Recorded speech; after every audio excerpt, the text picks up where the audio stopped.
Hereditary is the first movie from director Ari Aster, who would later go on to do one of my favorite movies, Midsommar.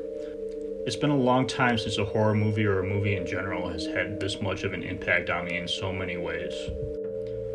Ari Aster is proving himself to be a master of not just horror, although his skill in that genre is on full display here, but in particular, he knows how to create a relatable atmosphere in his movies and how to use it to make you extremely uncomfortable. Rather than coming up with monsters or set pieces and worrying about how to stitch them all together with a story later, he sets up very relatable characters and conflicts and allows the horror to unfold naturally from there.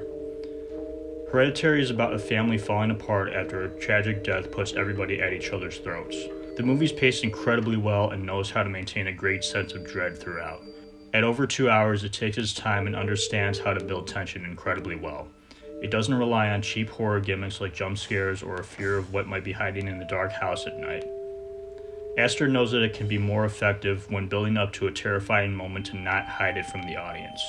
He puts it on screen, lets it be visible, knowing that we're going to do the rest of the work and be even more terrified for it.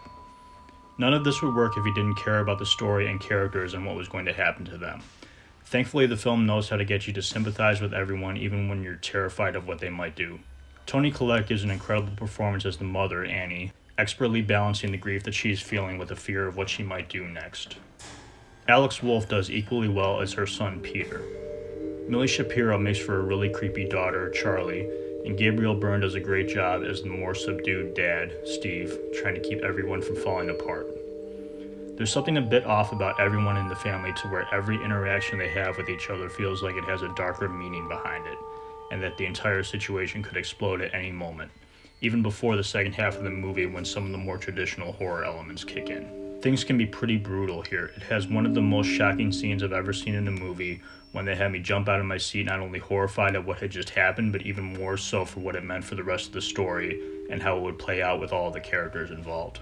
It builds up to an ending that leans more into traditional horror ideas in a way that isn't going to work for everyone, but I found it to be really effective with how certain elements of it were hinted at throughout the rest of the movie. It's definitely one that can be picked apart once it's over to see how everything fit together in ways that weren't obvious until you know where it's all headed. This movie is not for everyone. If you're experiencing a death in the family, or if there is any unresolved tension going on in your family, this could even be more disturbing to watch. This is not a casual viewing experience. Even I, not going through any of this at the moment, was pretty emotionally drained by how everything played out. And I found the horror elements really effective too. It kept me up for a while the night after I watched it, wondering what was hiding in the shadows. The movie is guaranteed to stick with you in some way or another. I found myself the next day wanting to rewatch certain scenes out of morbid curiosity and wanting to avoid others that I wasn't ready to relive. It's one of the most effective horror movies I've seen, and for the right audience who's looking for this, I can't recommend it highly enough. Just make sure you know what you're getting into. Thank you all for watching.